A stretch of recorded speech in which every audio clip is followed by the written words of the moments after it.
Isang malamlam na umaga matapos ang matinding bagyo, tahimik na naglalakad si Mang Andoy at ang kanyang asawa, si Aling Sabel, sa kanilang nasirang bukirin. Ang dating lunti ang sakahan na kanilang ipinuhunan ng dugo't pawis, ay nagmistulang abandonadong lupa, lubog sa baha, nagkalat ang mga sirang tangkay, at mga nakahiga at sirang palay na nakalubog sa tubig. Wala na silang aanihin, wala nang maibebenta. Habang tahimik na nakatingin sa kanilang lupain, biglang napahagulgol si Aling Sabel.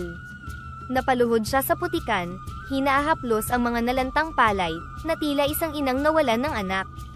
Diyos ko, Andoy, anong gagawin natin? Nanginginig niyang sabi habang tumutulo ang kanyang mga luha sa kanyang pisngi.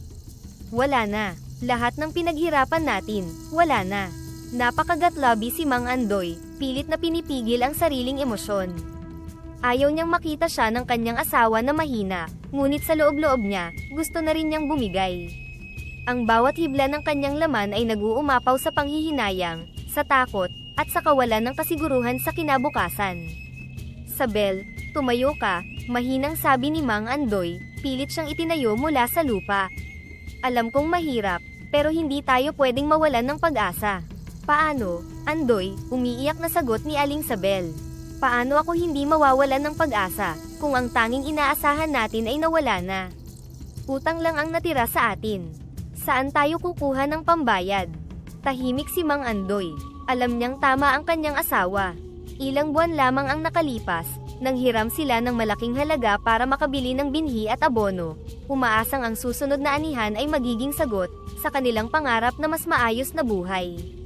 Ngunit sa isang iglap, ang lahat ng kanilang pinaghirapan ay naglaho, nilamon ng bagyo. Hindi ko alam, Sabel, mahina ngunit matatag na sagot niya. Pero hahanap tayo ng paraan. Hindi tayo pwedeng manatili lang dito at maghintay na lang. Saan tayo magsisimula, Andoy? Tanong ni Aling Sabel, nanginginig sa kaba. Kung hahayaan nating lumipas ang mga araw na ganito, darating ang mga pinagkakautangan natin. Hindi natin alam kung ano ang gagawin nila kapag hindi tayo nakapagbayad. Napatingin si Mang Andoy sa malayo, sa dulo ng kanilang lupain na tila walang katapusan. Alam niyang hindi lang ang kanilang kabuhayan ang nawasak ng bagyo, pati ang kanilang mga pangarap, at ngayon, pati ang kanilang tiwala sa hinaharap. Kung kailangan kong maghanap ng trabaho sa bayan, gagawin ko, biglang sabi niya, sa tonong mayroong determinasyon. Kung kailangan kong magbuhat ng sako sa palengke, o magtanim sa ibang lupa, gagawin ko. Basta makahanap lang tayo ng paraan para hindi tayo tuluyang malubog sa utang. Pero Andoy, sapat ba yun? Bumuntong hininga si Aling Sabel, pinupunasan ang kanyang mga luha. Kahit anong gawin mo, hindi tayo makakabawi agad. Ang utang natin ay hindi lang kakarampot, malaki ito. Kahit magtrabaho ka araw-gabi, baka abutin tayo ng taon bago natin mabayaran ang lahat. Napatingin si Mang Andoy sa kanyang asawa. Alam niyang totoo ang kanyang sinasabi. Alam niyang hindi sapat ang kahit anong maliit na trabaho, na pwede niyang pasukin sa bayan. Ngunit hindi rin niya kayang manatiling walang ginagawa. Ano bang gusto mong gawin natin? Sabel, malalim ang kanyang boses, halatang pinipigil ang emosyon. Maghintay na lang ba tayo hanggang dumating sila rito, at kunin ang lahat ng meron tayo? Panoorin na lang natin habang nilalamon tayo ng problema. Saglit na natahimik si Aling Sabel. Alam niyang wala siyang sagot sa tanong ng kanyang asawa. Alam niyang kailangan nilang kumilos, pero hindi niya rin alam kung paano. Ayoko namang sumuko, Andoy, mahina niyang sabi. Pero natatakot ako. Natatakot akong isang araw, gigising tayo at wala na tayong tahanan, wala na tayong lupa, wala na tayong kinabukasan. Lumapit si Mang Andoy, at mahigpit niyang hinawakan ang kamay ng kanyang asawa. Sabel, makinig ka sa akin. Tumingin si Aling Sabel sa kanyang asawa, at nakita niya ang matibay nitong paninindigan.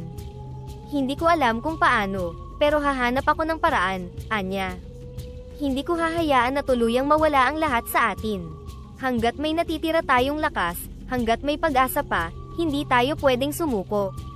Huminga ng malalim si Aling Sabel. Bagamat hindi pa rin nawala ang takot sa kanyang dibdib, may munting liwanag siyang naramdaman. Alam niyang mahaba pa ang kanilang lalakbayin, pero sa titig ng kanyang asawa, naroon ang pangakong hindi siya nag-iisa sa laban. Sa umagang iyon, Sa gitna ng baha ng kanilang sakahan, isang tahimik na pangako ang nabuo. Hindi sila titigil hanggat hindi nila muling naitatayo ang kanilang buhay.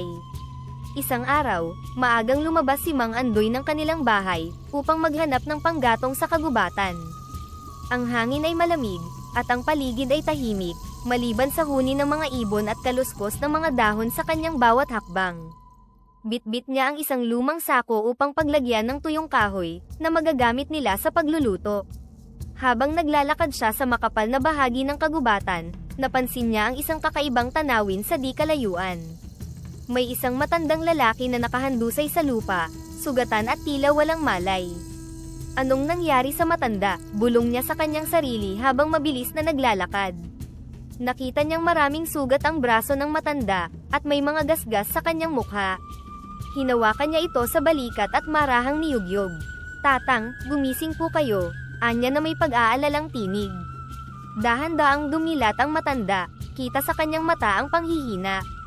"Tubig," mahinang bulong nito. Agad na dinukot ni Mang Andoy ang kanyang maliit na lalagyan ng tubig, at tinulungang mainom ito ng matanda. Kasabay noon, kinuha rin niya ang maliit na piraso ng tinapay na baon niya, at inalok ito. "Kainin ninyo ito, tatang. Kahit kaunti lang, para magkaroon kayo ng lakas." Mabagal ngunit buong pasasalamat na kinain ng matanda ang tinapay.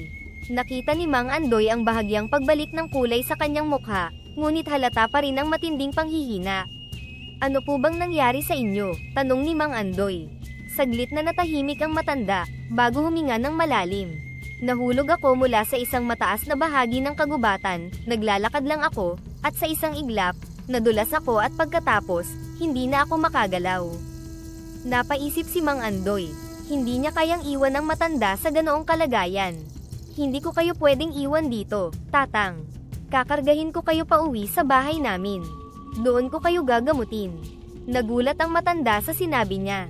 "Iho, huwag mo nang pag-aksayahan ng panahon ang isang matandang tulad ko. May sarili kang buhay na kailangang ayusin." Umiling si Mang Andoy. "Hindi ko po kayang hayaan kayong ganito. Sa panahon ng hirap, wala tayong ibang masasandalan kundi ang isa't isa. Halina po, kakargahin ko kayo." Bagamat nag-aalangan, hindi na tumanggi ang matanda. Dahan-daang isinakay ni Mang Andoy ito sa kanyang likod, at naglakad pabalik sa kanilang tahanan. Mabigat ang matanda, at ramdam niya ang bigat sa bawat hakbang, pero hindi siya huminto. Sa kanyang puso, alam niyang ginagawa niya ang tama. Pagdating sa kanilang bahay, nagulat si Aling Sabel nang makita ang asawa na may kargang matanda. "Andoy, anong nangyari sa kanya?" gulat na tanong niya. "Natagpuan ko siya sa kagubatan, sugatan at mahina. Kailangan natin siyang tulungan," sagot ni Mang Andoy, pawisan at halatang pagod. Hindi nagatubili si Aling Sabel. "Ipasok mo siya, at ilatag mo siya sa papag." Mabilis nilang inayos ang matanda, at sinimulang gamutin ang kanyang mga sugat. Gumamit si Mang Andoy ng mga halamang gamot na itinuro ng kanyang lolo noon pa. Nilinis niya ang sugat gamit ang pinakuloang dahon ng bayabas, at pinahiran ito ng dinikdik na dahon ng malunggay. Habang ginagawa ito, mahinang nagsalita ang matanda. "Salamat sa inyo. Hindi ko akalaing may mga tao pa ring mabuti ang loob sa mundong ito." Ngumiti si Aling Sabel. "Tay, kahit mahirap ang buhay, hindi ibig sabihin na dapat nating talikuran ang isa't isa. Lahat tayo ay may pinagdadaanan, pero mas lalong bumibigat ang mga pagsubok kung tayo'y nagkakanya-kanya." Tumulo ang luha ng matanda. "Hindi ko alam kung paano ko kayo mapapasalamatan. Huwag na po kayong mag-alala. Ang mahalaga ay gumaling kayo," sagot ni Mang Andoy. Sa mga sumunod na araw, patuloy nilang inalagaan ang matanda. Binigyan nila ito ng masustansyang pagkain, at inobserbahan ito, upang matiyak na gumagaling ang kanyang mga sugat. Sa panahong ito, nagkaroon sila ng maraming pag-uusap tungkol sa buhay. Isang gabi, habang nakaupo sila sa labas ng bahay, nagbukas ng kwento ang matanda. "Andoy, Sabel, napakarami kong pinagdaanan sa buhay. Matagal na akong naglalakbay, naghahanap ng kahulugan sa lahat ng bagay." Napatingin si Mang Andoy. "Ano po ang ibig ninyong sabihin, tatang?" Huminga ng malalim ang matanda. "Matagal ko nang pinag-aaralan ang mga lihim ng kalikasan, ang kapangyarihan ng mga halaman, ang kakayahan nitong magbigay buhay at magpagaling. At ngayon, nakikita ko na hindi lang ako ang may kaalaman dito, pati rin ikaw, Andoy. Nagulat si Mang Andoy. Kaunti lang po ang alam ko, mga itinuro sa akin ng aking lolo noong bata pa ako. Ngumiti ang matanda, at dahil sa kabutihan ng loob ninyo, nais kong ibahagi ang ilan pang kaalaman sa inyo, mga sinaunang pamamaraan ng paggagamot, at mga lihim ng kalikasan na maaaring makatulong sa inyong buhay. Napatingin sa isa't isa ang mag-asawa. Hindi nila akalain na ang pagtulong nila sa isang hindi kilalang matanda, ay haantong sa isang mas malalim na koneksyon at bagong kaalaman. Matapos ang isang linggong pananatili sa kanilang tahanan, isang umaga, bumangon ang matanda at handa na siyang umalis. Andoy, Sabel, maraming salamat sa inyong kabutihan. Hindi ko ito malilimutan. Tatang, sigurado po ba kayo na kaya na ninyong maglakbay? Nag-aalangan tanong ni Aling Sabel. Tumango ang matanda. Oo, Sabel. Malakas na ako. Salamat sa inyong pag-aalaga. Sa huling pagkakataon, hinawakan ng matanda ang kamay ni Mang Andoy. Andoy, tandaan mo ito, ang kalikasan ay maraming lihim. Huwag mong baliwalain ang mga biyayang nasa paligid mo. Sa tamang panahon, malalaman mo kung bakit tayo nagtagpo. At sa kanyang pag-alis, isang di masukat na damdamin ang naiwan sa puso ni Mang Andoy. Alam niyang ang matandang iyon ay hindi isang ordinaryong tao, at ang kanilang pagkikita ay may mas malalim na dahilan. Isang maaliwalas na umaga, habang abala si Mang Andoy sa pagpapakain ng kanilang mga alagang hayop, isang pamilyar na hitsura ang kanyang nakita sa kalsada. Agad niyang napansin ang matandang lalaking tinulungan nila ilang linggo na ang nakalipas. Ngunit sa pagkakataong ito, may dala itong isang malusog na baka na may makintab na balat at matalim na tingin. Napahinto si Mang Andoy sa kanyang ginagawa. Tatang, masayang bati niya habang patakbong sinalubong ang matanda. Ngumiti ang matanda, at marahang itinuro ang bakang dala nito. Andoy, nais kong ipagkaloob sa iyo ang bakang ito bilang pasasalamat sa inyong kabutihan. Napatingin si Mang Andoy sa baka.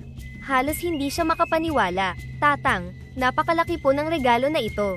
Hindi namin alam kung paano kayo pasasalamatan. Hindi mo na kailangang magpasalamat, Andoy.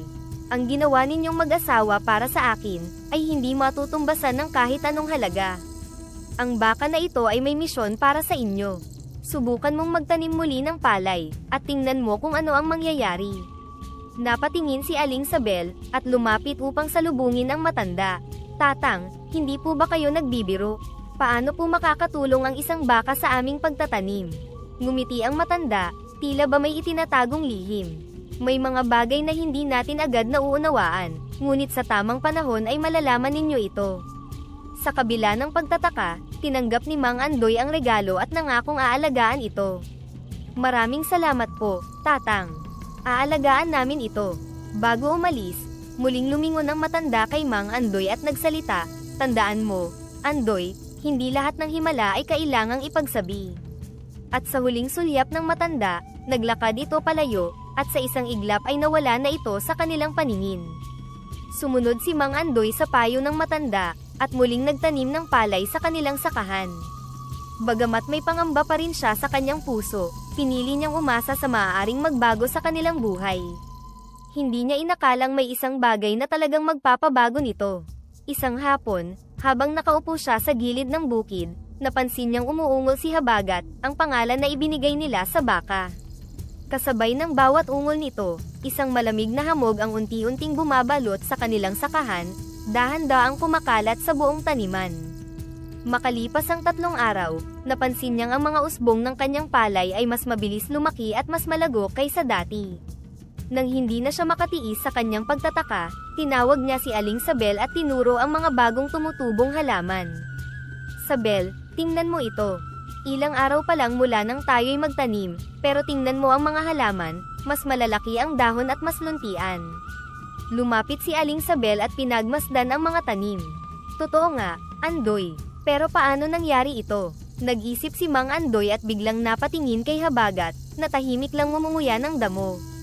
Sa tingin mo, may kinalaman ang baka sa nangyayaring ito? Tanong ni Aling Sabel, halatang naguguluhan.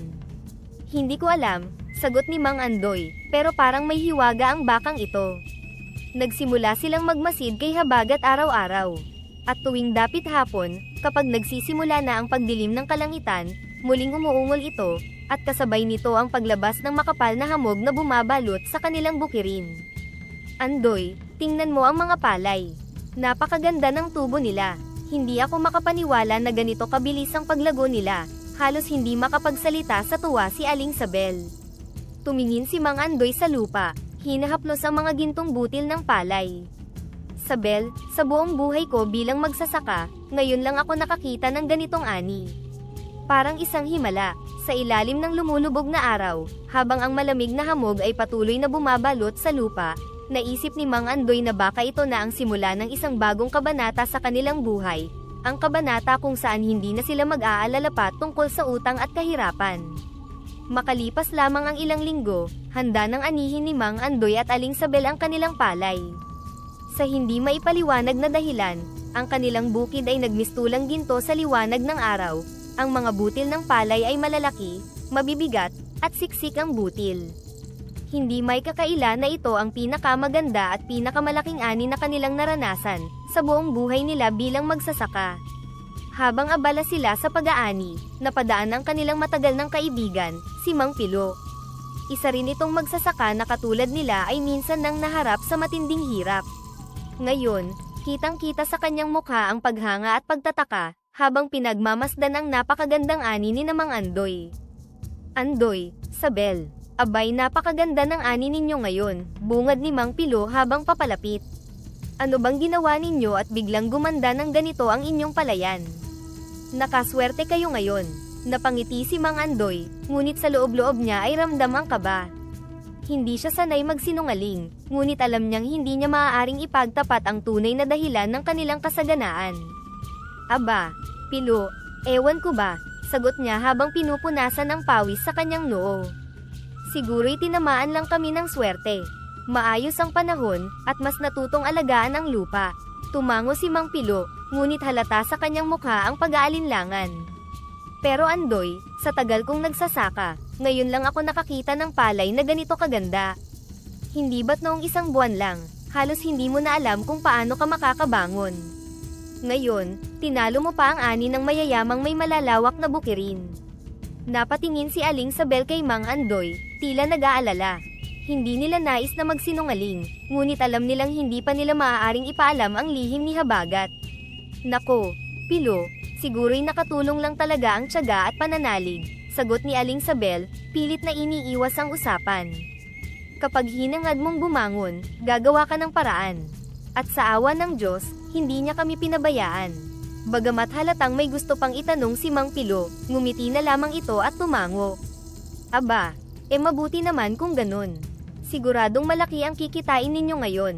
Matapos anihin ang kanilang palay, nagtungo sina Mang Andoy at Aling Sabel sa pamilihan, upang ipagbili ang kanilang ani. Sa kanilang pagdating, sinalubong sila ng isa sa mga kilalang buyer ng palay sa bayan. Nang makita nito ang kanilang ani, halos hindi ito makapaniwala sa kanyang nakikita. Mang Andoy, napakaganda ng kalidad ng inyong palay, bulalas ng buyer habang hawak-hawak ang isang bungkos ng butil. Bihira akong makakita ng palay na ganito kaganda, buo, mabigat, at tila punong-puno ng sustansya. Anong sikreto ninyo? Nagkatinginan ng mag-asawa, at muling nagsikap si Mang Andoy na huwag ipahalata ang kanilang lihim. Siguro'y nakatulong ang tamang pag-aalaga, sagot niya. Sinubukan naming gumamit ng mas natural na paraan sa pagsasaka. At syempre, dasal din. Tumango ang buyer, tila hindi kumbinsido ngunit halatang nasiyahan sa kanyang nakita. Bibilhin ko ang buong ani ninyo sa mas mataas na presyo. Ganitong kalidad ng palay ang hinahanap ng maraming negosyante. Halos hindi makapaniwala sina Mang Andoy at Aling Sabel. Sa unang pagkakataon sa kanilang buhay, nakaramdam sila ng tunay na kaginhawaan. Sa perang kanilang matatanggap, hindi lang nila mababayaran ang kanilang utang, magkakaroon pa sila ng sapat upang magsimula muli, nang hindi nangangamba sa hinaharap. Kinagabihan, habang nakaupo sila sa harapan ng kanilang bahay, marahang hinawakan ni Aling Sabel ang kamay ng kanyang asawa. Andoy, sa tingin mo, tama ba na hindi natin sinabi ang tungkol kay Habagat? Tanong niya, bahagyang may pag-aalala sa kanyang tinig. Napabuntong hininga si Mang Andoy. Sabel, kung malalaman ng iba ang tungkol kay Habagat, ano sa tingin mo ang mangyayari? Natahimik si Aling Sabel, ngunit alam niya ang sagot. Baka agawin siya sa atin.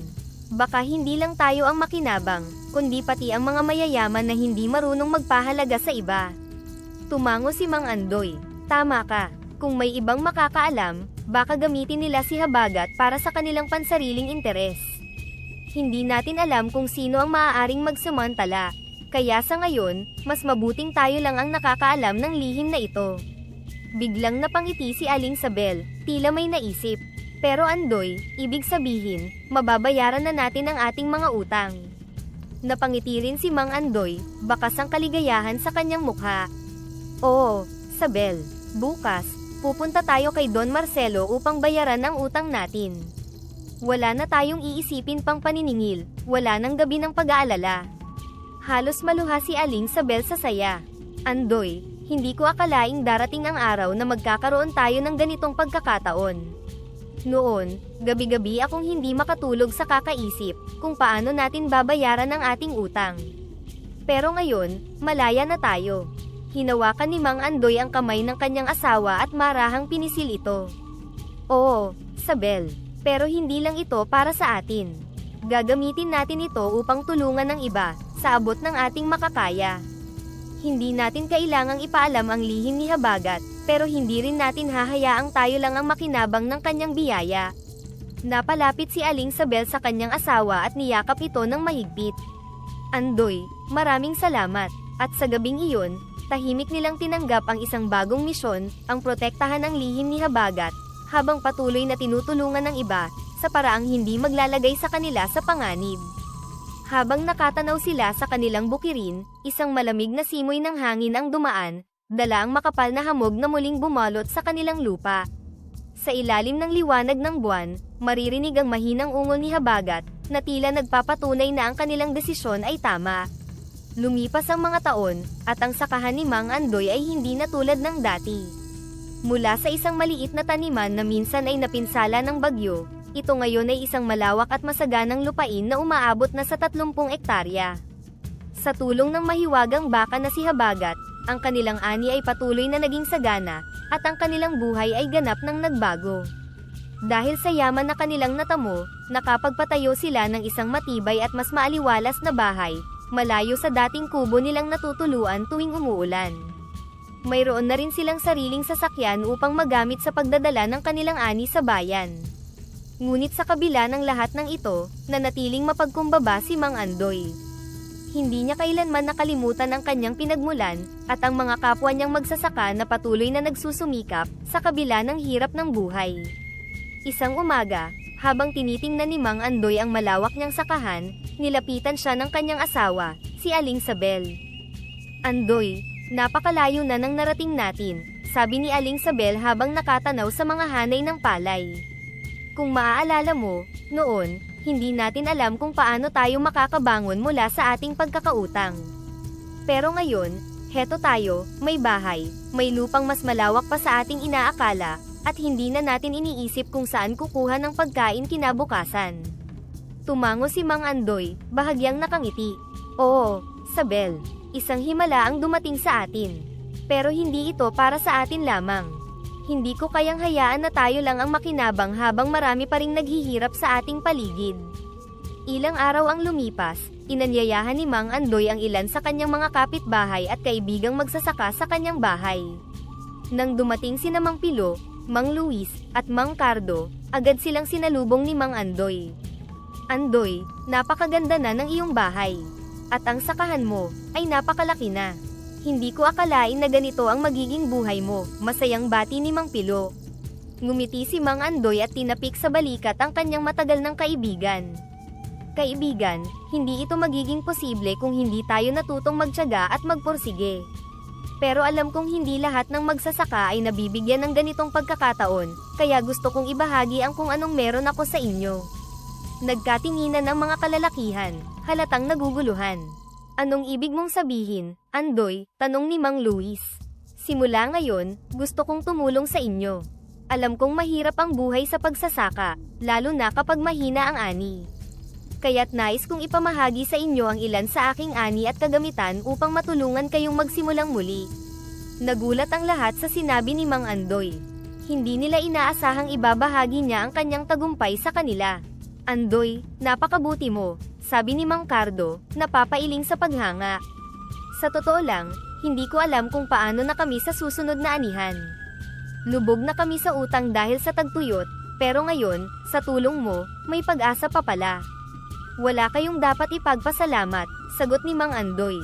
Dumaan din ako sa matinding pagsubok. Alam ko ang pakiramdam ng mawalan ng lahat, kaya kung may paraan ako para matulungan kayo, gagawin ko. Dahil sa kabutihang loob ni Mang Andoy, hindi lamang ang kanyang mga kaibigan ang natulungan, kundi pati na rin ang iba pang magsasaka sa kanilang bayan. Sa tuwing nag-aani siya, ipinapamahagi niya ang ilan sa kanyang produkto sa mga nangangailangan. Hindi rin siya nag-atubiling tumulong sa pagpapaunlad ng kanilang komunidad, nagpagawa siya ng isang bodega para sa mga magsasaka, at nag-donate ng mga kagamitan, upang mapadali ang kanilang gawain sa bukid. Dumating ang araw na isang pagtitipon ang inihanda ng nayon bilang pasasalamat kay Mang Andoy. Habang nakatayo siya sa harapan ng maraming tao, lumapit si Aling Sabel at mahigpit siyang hinawakan sa kamay. Andoy, tingnan mo sila, bulong ni Aling Sabel. Dati, tayo ang nangangailangan ng tulong. Ngayon, tayo naman ang nagbibigay. Hindi ba napakasarap sa pakiramdam? Napangiti si Mang Andoy, kita sa kanyang mukha ang kasiyahan. Oo, Sabel, hindi lang natin naiahon ang ating sarili, pero pati ang ating mga kababayan. Hindi tayo yumaman para lang sa sarili natin, yumaman tayo upang makatulong sa iba. Lumapit si Kapitan Tomas, ang pinuno ng kanilang barangay, at iniabot ang isang simpleng plaque na nagsasaad ng pasasalamat kay Mang Andoy. Mang Andoy, aniya, hindi mo lang pinagyaman ang iyong sarili. Pinalakas mo rin ang loob naming lahat. Pinatunayan mong ang sipag, tiyaga, at malasakit sa kapwa ang tunay na susi sa pag-unlad. Nagpalakpakan ng mga tao, at sa sandaling iyon, naramdaman ni Mang Andoy ang tunay na kahulugan ng yaman. Hindi ito nasusukat sa dami ng pera o lawak ng lupain, kundi sa kakayahang ibahagi ang biyaya sa iba. Habang bumabalot ang malamig na hangin sa gabi, narinig nila ang mahinang ungol ni Habagat, na tila nagpapatunay na ang lahat ng ito ay bunga ng kabutihang loob at tamang desisyon. At sa puso ni Mang Andoy, alam niyang iyon ang tamang daan, ang hindi makasariling paggamit ng biyayang ipinagkaloob sa kanila. Pagkauwi sa kanilang bahay, tinungo ni Mang Andoy ang kulungan ni Habagat, ang mahiwagang baka na naging bahagi ng kanilang tagumpay. Hinaplos niya ang makapal at makinis nitong balahibo, at nagsalita, Habagat, kung hindi dahil sa iyo, hindi namin mararanasan ang lahat ng biyayang ito. Hindi ko alam kung paano kita pasasalamatan, pero gusto kong malaman mong hindi ko kailanman kinalimutan ang iyong kabutihan. Umungol si Habagat, tila naiintindihan ang bawat salitang binigkas ni Mang Andoy. Pagkatapos ay marahan itong tumango-tango, waring sinasabi na nauunawaan nito ang pasasalamat ng kanyang amo. Napangiti si Mang Andoy at tumango rin. Sana, habang nabubuhay ka, manatili kang masaya dito sa ating tahanan. Hanggat nandito ka, sisiguraduhin kong gagamitin natin ang biyaya mo sa mabuting paraan. Muling umungol si Habagat, mas malalim at mas mapayapa. Alam ni Mang Andoy na sa bawat gabing sasapit, patuloy nitong babalutin ng mahiwagang hamog ang kanilang sakahan, isang tanda na ang biyaya ng kalikasan, kapag ginamit ng tama, ay magdadala ng kasaganaan hindi lang sa iisang pamilya, kundi sa buong komunidad. Habang patuloy na namamayani ang kasaganaan sa sakahan ni Mang Andoy, hindi lahat ay natuwa sa kanyang pag-angat. Isa sa kanyang mga kapitbahay, si Mang Temyong, ay matagal nang may kinikimkim na inggit. Dati, halos pare-pareho lang ang ani nila. Ngunit sa hindi maipaliwanag na dahilan, napansin niyang tila isang himala ang nangyayari sa sakahan ni Mang Andoy. Mas malalaki, mas mabibigat, at mas maganda ang mga palay nito kaysa sa kanya. Hindi rin ito kinakapos sa tubig kahit minsan, samantalang siya ay palaging nag-aalala tuwing dumadaan ang matinding init. Nakita rin niya kung paano lumawak ang sakahan nito, kung paano ito nakapagpatayo ng malaking bahay, at kung paano ito naging tanyag sa kanilang bayan bilang isang masaganang magsasaka. Ngunit sa halip na hangaan si Mang Andoy, lalong lumalim ang kanyang inggit at galit. Isang dapit hapon, habang naglalakad si Mang Temyong sa kanyang sakahan, napansin niyang ang lupa niya ay nananatiling tuyo at matigas. Ang kanyang mga pananim ay hindi kasing luntian ng kay Mang Andoy, at ang kanyang palay ay tila hindi lumalaki ng kasing bilis ng sa kanyang kapitbahay. Sa kabilang banda, nakita niya si Habagat, ang baka ni Mang Andoy, na tahimik na nakatayo sa gitna ng sakahan nito. At tulad ng dati, narinig niya ang malalim at malakas na ungol ng baka. Ilang saglit pa, isang makapal na hamog ang dahan-daang bumalot sa buong taniman ni Mang Andoy, tila isang mahika na nagpapalambot sa lupa at nagpapataba sa mga pananim. Napamulagat si Mang Temyong. Ano to? Bakit sa kanya lang may hamog? Galit niyang bulong sa sarili. Tumingin siya sa kanyang sariling sakahan, ni patak na hamog ay wala. Nanatiling tuyo ang kanyang lupa, at ang kanyang mga pananim ay tila nanlalanta. Dahan-daang bumalot ang selos sa kanyang puso. Hindi na lang ito isang simpleng inggit, ito ay naging galit. Hindi ito patas, sigaw niya sa kanyang isipan. Pareho kaming magsasaka, pero bakit siya lang ang pinagpapala? Ano bang meron sa kanya na wala ako? Nagsimula siyang maghinala. Ang baka, bulong niya. Bakit laging nandyan ang bakang yun tuwing nagkakahamog sa sakahan ni Andoy? Tila may kinalaman ito sa lahat ng nangyayari. Doon nabuo ang kanyang madilim na plano. Kung wala ang bakang ito, babalik sa dati si Andoy, bulalas niya. Wala nang hamog, wala nang saganang ani. Pareho na lang ulit kami. Dali-dali siyang umuwi at naghanda ng isang maliit na supot ng lason, isang pulbos na ginagamit upang pumatay ng peste sa pananim. Ngunit sa pagkakataong ito, gagamitin niya ito upang wakasan ang buhay ng mahiwagang baka. Dahil sa matinding inggit, isinakatuparan ni Mang Temyong ang kanyang madilim na plano. Palihim siyang pumasok sa bakuran ni Mang Andoy at itinapon ang lason sa pagkain ni Habagat, ang mahiwagang baka. Alam niyang sa sandaling mamatay ang baka, maglalaho rin ang swerte ni Andoy. Habang siya'y bumabalik sa kanyang bahay, hindi niya mapigilan ang mapangiti. Tingnan natin kung paano ka payayaman ngayon, Andoy, bulong niya sa kanyang sarili. Kinabukasan, maagang nagising si Mang Temyong. Hindi siya mapakali sa kasabikan na makita ang resulta ng kanyang ginawa. Lumabas siya ng bahay at dahan-daang lumapit sa sakahan ni Mang Andoy, kunwaring naglalakad lang upang hindi mahalata. At doon niya nakita ang kanyang nais makita, nakahiga si Habagat, mahina, at hindi na gumagalaw. Ha, mukhang nagtagumpay ako, bulong niya sa sarili habang sinisikap pigilan ang ngiti sa kanyang mukha. Kapag tuluyang namatay ang baka, wala nang swerte si Andoy. Pinagmasdan niyang mabuti ang hayop. Hindi na ito kasing sigla ng dati. Wala na ang matalim nitong mga mata, at tila hindi na makabangon mula sa pagkakahiga. At higit sa lahat, hindi na ito umuungol. Para kay Mang Temyong, ito ang pinakamagandang tanawin na nakita niya sa mahabang panahon. Masaya siyang umuwi, puno ng kasiyahan sa kanyang isipan. Habang nagluluto ng almusal si Aling Sabel, napansin niyang tahimik ang paligid. Karaniwan, bago pa sumikat ang araw, maririnig na ang ungol ni Habagat mula sa kulungan. Lumabas siya upang tingnan ang baka, at laking gulat niya nang makita itong nakahiga sa lupa, hindi na gumagalaw. Andoy, halika rito, pasigaw niyang tawag sa kanyang asawa. Mabilis na lumapit si Mang Andoy at agad lumuhod sa tabi ng kanyang alagang baka. Habagat, anong nangyari sa'yo? Hinaplos niya ang makapal nitong balahibo, pero halos wala na itong reaksyon. Nanginginig ang kamay ni Mang Andoy habang sinusuri ang paligid. Napansin niyang may natirang pagkain sa harapan ni Habagat, isang bahagi ng dayami ay tila may kakaibang kulay. Sabel, bulong niya, sa tingin ko may lason ng pagkain ni Habagat. Nanlaki ang mga mata ni Aling Sabel. Ano? Pero sino naman ang gagawa nito? Samantala, sa di kalayuan, nakamasid si Mang Temyong, palihim na pinagmamasdan ang sakahan ni Mang Andoy. Kitang-kita niya kung paano nataranta ang mag-asawa sa nangyari sa kanilang baka. At sa loob-loob niya, isang malademonyong kagalakan ang bumalot sa kanyang puso. Tingnan natin kung paano mo ngayon mapapanatili ang yaman mo, Andoy. Habang tinatanaw niya ang sakahan, isang mahinang tawa ang lumabas sa kanyang bibig.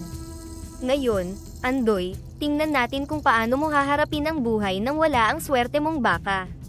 Habang ang mag-asawa ay desperado na nag-iisip kung paano maililigtas si Habagat, si Mang Temyong ay tahimik na naglakad pabalik sa kanyang bahay, sigurado siyang ito ang simula ng pagbagsak ni Andoy. Sa labis na pag-aalala, agad na nagtungo si Mang Andoy sa bayan upang humingi ng tulong. Nilakbay niya ang maalikabok na daan patungo sa klinika ng veterinaryo, umaasang may lunas para kay Habagat. Pagdating niya roon, sinalubong siya ng isang matandang veterinaryo, si Dr. Miranda, na agad napansin ang pagkabalisa sa mukha ni Mang Andoy. Mang Andoy, anong nangyari? Tanong nito habang inaayos ang kanyang salamin. Dok, ang baka ko, bigla na lang nanghina at parang nawawalan na ng buhay. Napakunot noo si Dr. Miranda. Dapat kong makita agad ang kanyang kalagayan. Pagdating nila sa sakahan, agad nilang tinungo si Habagat, na mahina pa rin at halos hindi gumagalaw. Lumapit si Dr. Miranda at sinimulang suriin ang hayop. Dinaman niya ang katawan nito, tiningnan ang mga mata, at sinilip ang bibig. Matamlay at mabagal ang kanyang pulse rate, bulong ng doktor habang patuloy na nagsusuri. May napansin ka bang kakaiba sa pagkain niya? Itinuro ni Mang Andoy ang natirang pagkain ni Habagat sa isang sulok. Dok, hindi ako sigurado, pero parang may hinalong lason sa pagkain niya. Kaninang umaga ko lang napansin ito. Kinuha ni Dr. Miranda ang isang bahagi ng dayami at inamoy ito. Saglit siyang nanahimik, pagkatapos ay tumingin kay Mang Andoy na may seryosong ekspresyon. Andoy, mukhang may naglason nga sa baka mo. Nanlaki ang mata ni Mang Andoy. Tama nga po ang hinala ko, Dok. May nakahalo sa pagkain niya, mukhang kemikal na ginagamit sa pagpatay ng peste. Napasinghap ang doktor at muling tumingin sa baka. Kung ganito kalubha ang epekto, malamang matagal na itong nakain ng baka mo. Napatingin si Mang Andoy kay Aling Sabel, na noon pa man ay tahimik ngunit halatang nag-aalala.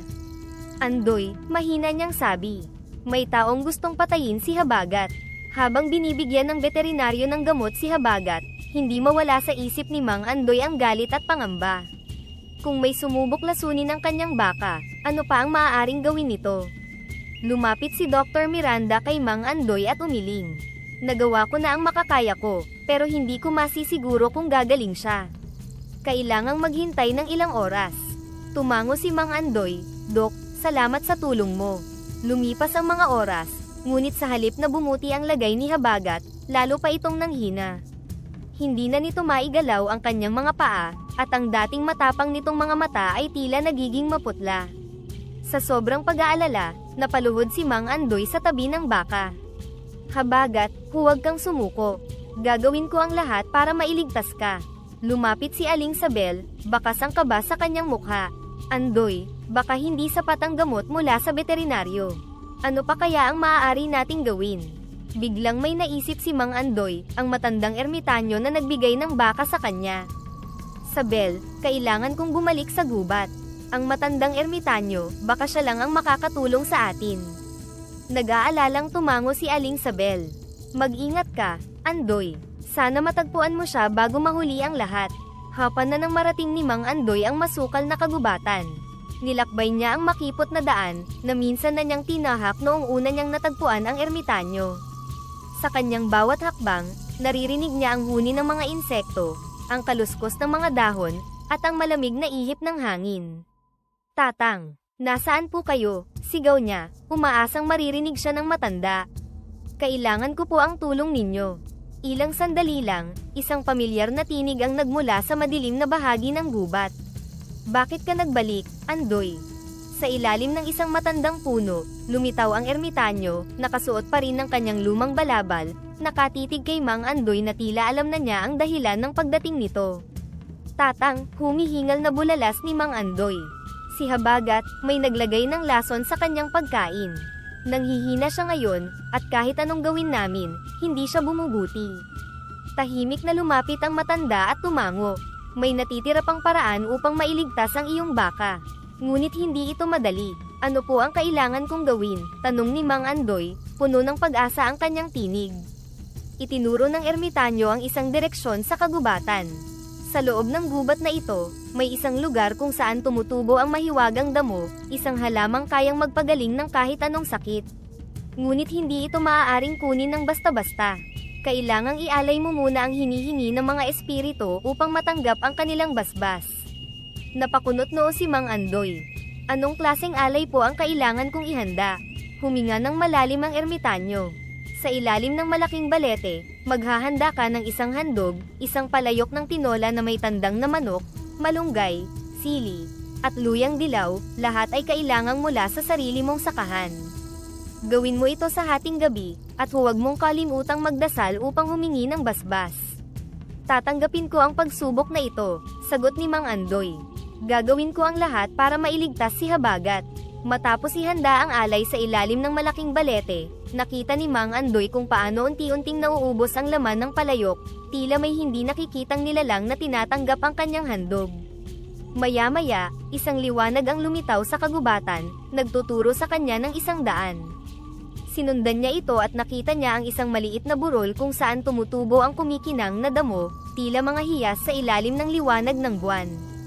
Dali-dali siyang kumuha ng mga ito at umuwi. Agad niyang pinakain si Habagat ng mahiwagang damo.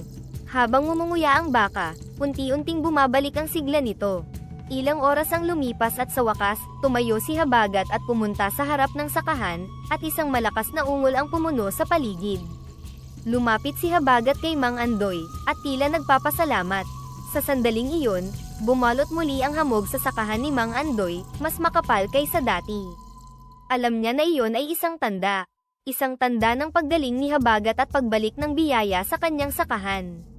Matapos umungol si Habagat at magpalabas ng hamog sa kanilang sariling palayan, bigla nitong hinila ang kanyang tali na hawak ni Mang Andoy, nagtutulak sa kanya na sumunod. Habagat, saan tayo pupunta? Tanong ni Mang Andoy, bahagyang nalilito at nag-aalala sa biglaang kilos ng baka. Habang sila'y naglalakad, napansin niyang papunta sila sa direksyon ng sakahan ni Mang Temyong. Isang lugar na hindi niya inaasahang puntahan, lalo na kasama ang kanyang mahiwagang baka. Pagdating sa sakahan ni Mang Temyong, huminto si Habagat at muling umungol.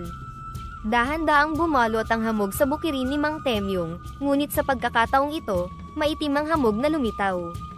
Habagat, ano ang ginagawa natin dito? Muli niyang tanong, habang masusing minamasdan ang paligid.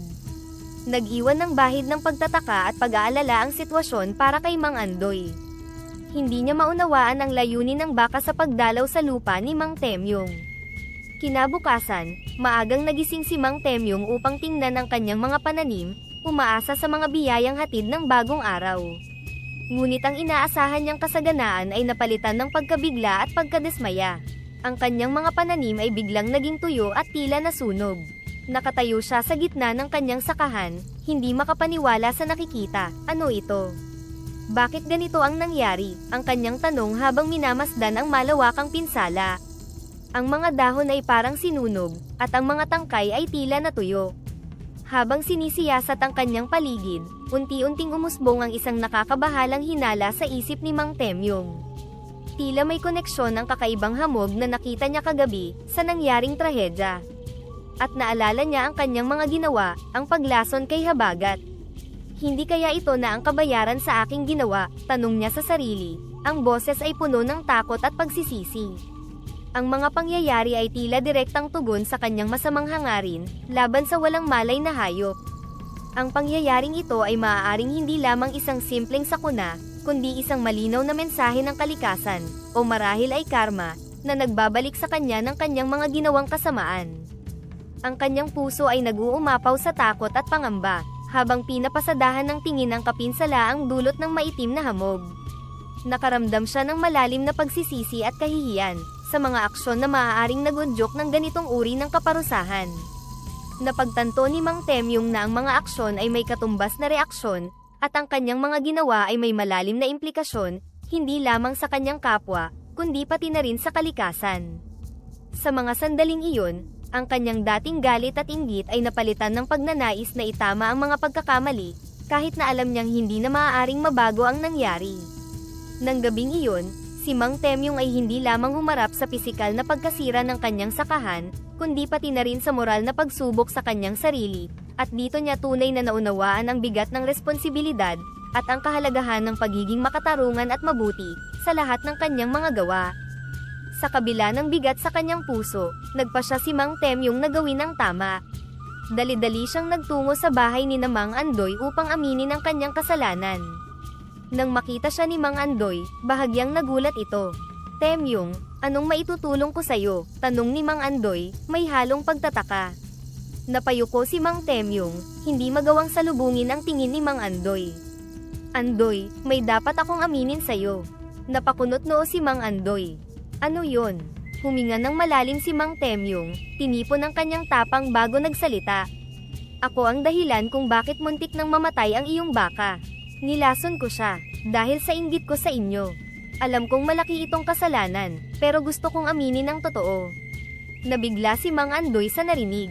Bumigat ang kanyang dibdib, at hindi niya napigil ang mapailing.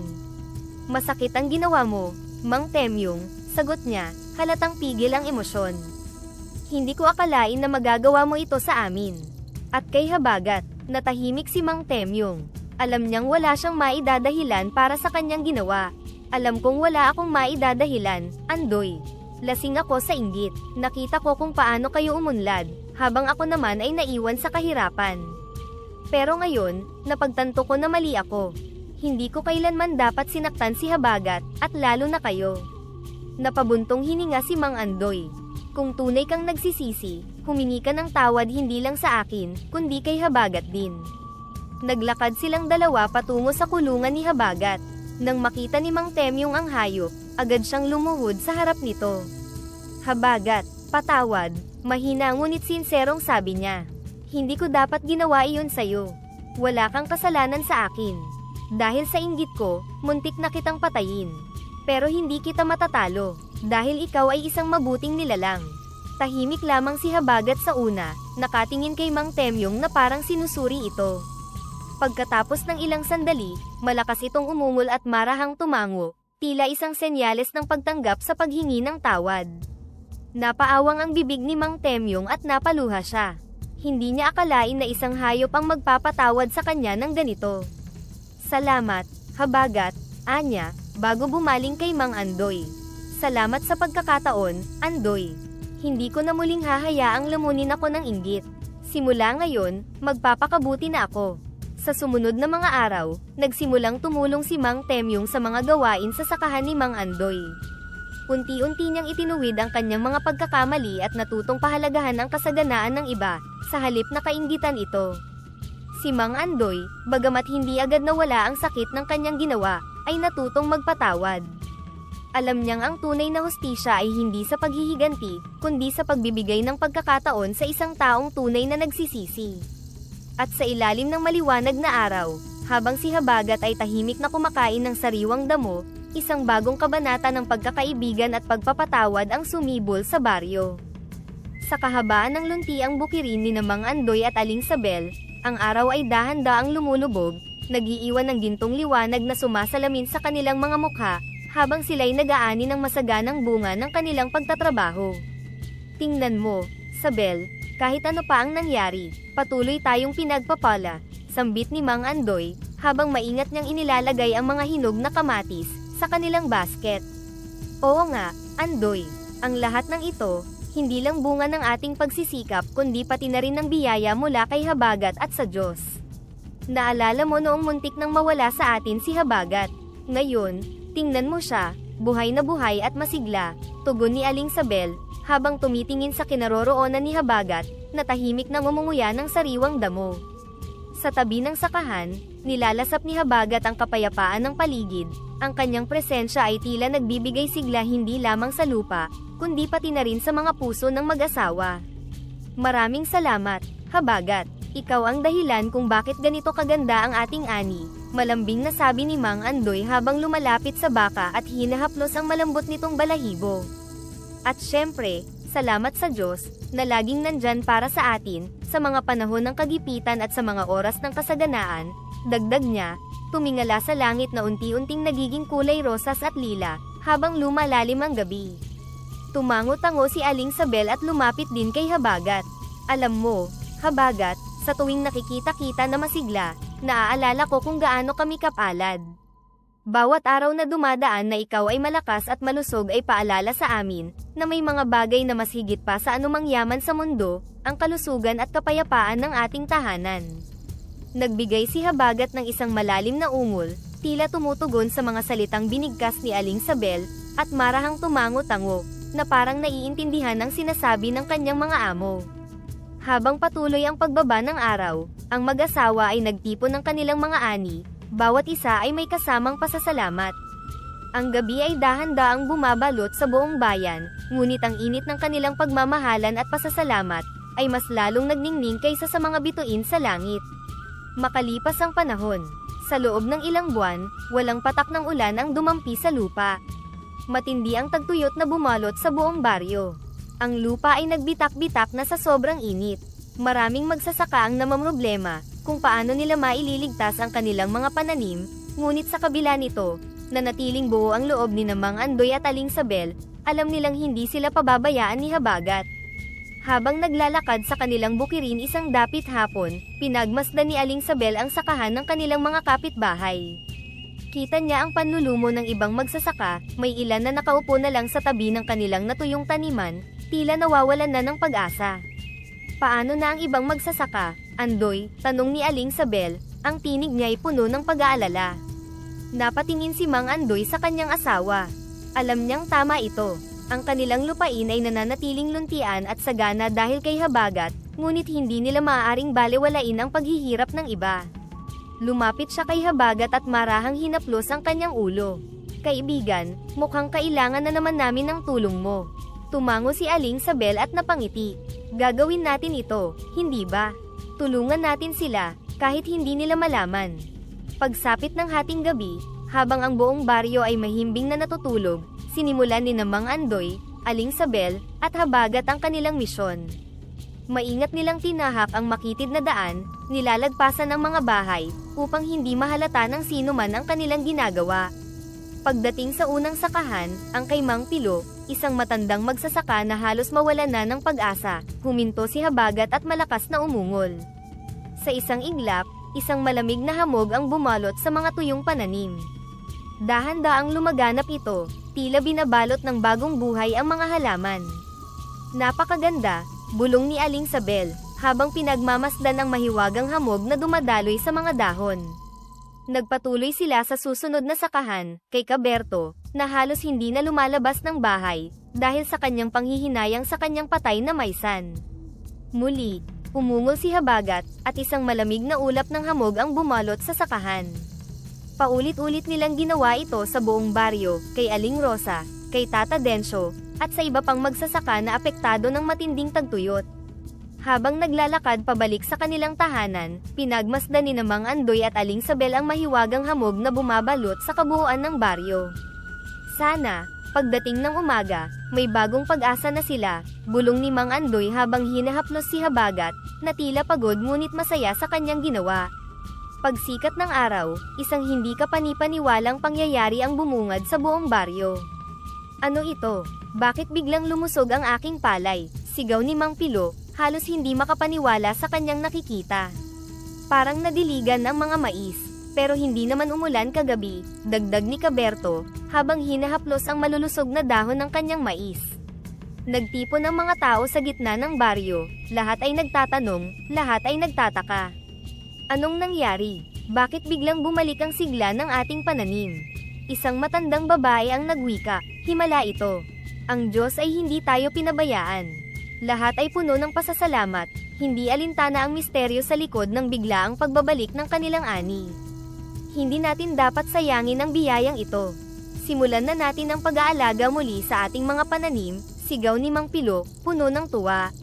Habang lahat ay abala sa kanilang mga bukirin, si Mang Andoy at Aling Sabel ay tahimik lamang na nakatayo sa kanilang tahanan, pinagmamasdan ng kasiyahan ng kanilang mga kababayan. Tingnan mo sila, Andoy, sabi ni Aling Sabel, nakangiti habang pinagmamasdan ang mga magsasakang abala sa pagtatrabaho.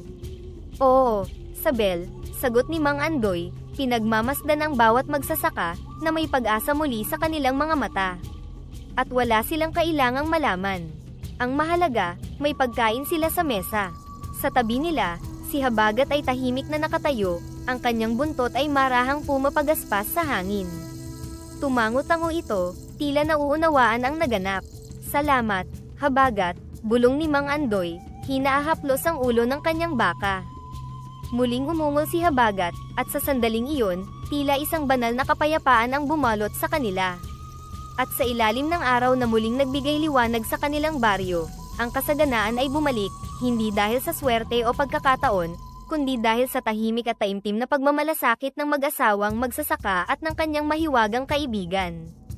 Sa ilalim ng malamlam na liwanag ng buwan, magkasamang nakaupo sina Mang Andoy at Aling Sabel sa gilid ng kanilang bukirin. Tahimik nilang pinagmamasdan ang mga gintong butil ng palay na malapit ng anihin, ang bunga ng kanilang sipag, tiyaga, at ng mahiwagang biyayang hatid ni Habagat. Ang malamig na simoy ng hangin ay dahan-daang dumampi sa kanilang balat, at sa tabi nila, si Habagat ay nakahiga, marahang inuugoy ang buntot nito habang nilalasap ang katahimikan ng gabi. Andoy, ang bilis ng panahon, wika ni Aling Sabel, may ngiti sa kanyang mukha. Parang kailan lang ay namamroblema tayo kung paano natin mababayaran ang ating utang. Pero ngayon, tingnan mo ang ating sakahan, masagana, malusog, at handa ng anihin. Oo nga, Sabel, sagot ni Mang Andoy, malalim ang kanyang tinig habang pinagmamasdan ang kanilang palayan. Kung hindi dahil kay Habagat at sa biyayang natanggap natin, hindi natin mararating ito. Pero ang pinakamahalaga, nakatulong tayo sa iba. Hindi lang natin tinulungan ang ating sarili, kundi pati ang buong nayon. Habang sila'y nag-uusap, biglang may narinig silang marahang mga yabag na papalapit mula sa madilim na bahagi ng kakahuyan. Napalingon sila at nakita ang isang pamilyar na hitsura, ang ermitanyo na nagbigay kay Habagat. Nakasuot pa rin ito ng kanyang lumang balabal, ang kanyang mukha ay payapa at puno ng karunungan. Magandang gabi sa inyo, Andoy at Sabel, wika ng matanda, ang kanyang tinig ay malambing ngunit mayroong awtoridad. Nakikita ko ang inyong tagumpay. Masaya akong malaman na hindi ninyo inangkin ang biyaya para lamang sa inyong sarili, kundi ipinamahagi rin ito sa iba. Tumayo sina Mang Andoy at Aling Sabel, at may paggalang na lumapit sa matanda. Maraming salamat po sa inyo, Tatang, taos-pusong sagot ni Mang Andoy. Kung hindi po dahil sa inyo, hindi sana namin mararanasan ang ganitong kaginhawaan. Malaki ang naitulong ni Habagat hindi lang sa amin kundi sa buong nayon. Tama po si Andoy, dugtong ni Aling Sabel. Hindi lang po ito tungkol sa aming ani. Ito po ay tungkol sa pag-asa, sa pagkakaisa ng komunidad, at sa pagtulong sa isa't isa. Bahagyang ngumiti ang ermitanyo, tila nasisiyahan sa kanilang mga sagot. Ang tunay na kayamanan ay hindi lamang nakikita sa inaning palay o sa dami ng pera. Ang pinakamahalagang kayamanan ay ang malasakit sa kapwa. Ipinakita ninyo iyon, kaya't alam kong nasa mabuting kamay si Habagat. Matapos ang kanilang pag-uusap, marahan ng lumakad palayo ang ermitanyo, unti-unting nilalamon ng dilim ng kakahuyan.